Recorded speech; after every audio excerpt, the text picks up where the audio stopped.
નમસ્કાર વિદ્યાર્થી મિત્રો, આપણે YouTube channel Gujarati engineering academy YouTube ચેનલમાં બધા મિત્રોનું સ્વાગત કર્યું છે. આ બહુ મજામાં હશો. હવે આપણે વાત કરીએ જીટીનું એકેડમિક કેલેન્ડર આવી ગયું છે. એમાં આપણે ઘણા બધા મિત્રો વાટ જોતા હોય સર નવું સેમેસ્ટર છે, ક્યારે શરૂ થશે, ક્યારે પૂરું થશે, ક્યારે અંદાજે જીટી હોઈ શકે છે, બરાબર છે, ક્યારે રિઝલ્ટ આવી શકે છે. ઘણા એસટી વાળા મીન્સ કપડાઉન કરતા હોય પાસ કઢાવવાનું હોય, નવી નવી ઘણી જાણવાની આમ ઈચ્છા હોય છે, બરાબર. કેમ કે આ સેમ તો માંડ સરમાં નીકળવું હોય, નવું આવે એમાં કંઈ ધમાકાદાર એન્ટ્રી કરવી છે, બરાબર છે. તો જીટીનું એકેડમિક કેલેન્ડર આવી ગયું છે, એની વાત કરવાના છે. બાબા જીટીના જેટલા પણ મિત્રો કોર્સ છે જોડેલા બધા હશે. જેમ કે માનો આપણે ડિપ્લોમા એન્જિનિયરિંગ પ્રોગ્રામ છે, વર્કિંગ પ્રોફેશનલ સેમેસ્ટર 3 ચાલુ થશે. સેમ મીન્સ કે 2 છે, હવે એ પૂરું થવા પડશે. મીન્સ કે જીટીયુ છે તો હવે શું થશે, તો કે જીટીયુ કમ્પ્લીટ થઈ જાય પછી હવે સેમ 3 ક્યારે ચાલુ થશે એની વાત કરી છે. તો એ તમે જો બધા મિત્રો પ્રોગ્રામ છે ને આપેલા હશે. પ્રોગ્રામ મીન્સ કે ડિપ્લોમા એન્જિનિયરિંગ છે સેમ વાઇઝ, કોઈ ડિગ્રી કરતું હોય છે, કોઈ માસ્ટર વાળા હશે, બધા જેટલા કોર્સ છે મેં બધાનું અહીંયા આપેલું જ છે.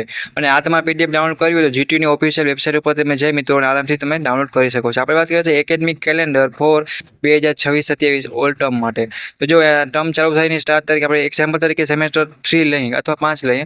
પહેલાં ત્રીજાની વાત કરીએ, તમને સમજાવી દઉં.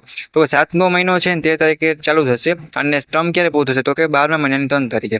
તો જીટીયુ ક્યારે મિત્રો લેવાઈ શકે, તો કે 12 મહિનાની 16 તારીખે અંદાજે ચાલુ થઈ શકે છે. અને પૂરી ક્યારે થશે મિત્રો, તો કે પહેલા મહિનાની 4 તારીખે.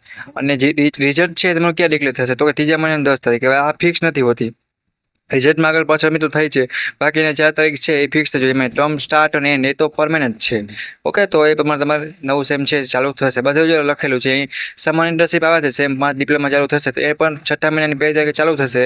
અને મેં જો આ ટર્મ ક્યારે પૂરું થવાનું છે, તો કે 12મા મહિનાની 3 તારીખ. એમાં એનું આખું 5મું સેમ છે ડિપ્લોમાવાળાનું આવી જવાનું છે.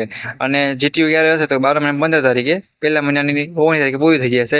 એ પ્રમાણે બધા મિત્રોને બધાનું છે જોઈ લેવાનું છે. ડિપ્લોમા 7મું સેમ છે, બેચલર ઓફ એન્જિનિયરિંગ ડિગ્રીમાં જે મિત્રો અભ્યાસ કરી રહ્યા છે, D2D હોય એ બધા મિત્રો છે, બીજા કોઈ કોર્સ છે, બધું મિત્રોમાં આવી જાય છે. તો બધા મિત્રોને પોતાના નવા સેમેસ્ટરની તારીખ છે, ડિપ્લોમા આર્કિટેક્ચર હોય કે વોકેશનલ કોઈ પણ હોય, બધે મિત્રો મેન્શન કરેલ છે. અહીંયા ટર્મ ચાલુ થાય સ્ટાર્ટ તારીખ, ટર્મ પૂરું થાય મીન્સ કે સેમ પૂરું થઈને ચાલે એ જ તારીખ, પછી જીટીયુ ક્યારે હશે એ તારીખ સ્ટાર્ટ, જીટીયુ ક્યારે પૂરી થશે એ તારીખ. એવી રીતના રિઝલ્ટ સહિત આખું એકેડમિક કેલેન્ડર આવી ગયું છે. તો બધા મિત્રોને જોઈ લેવાનું છે.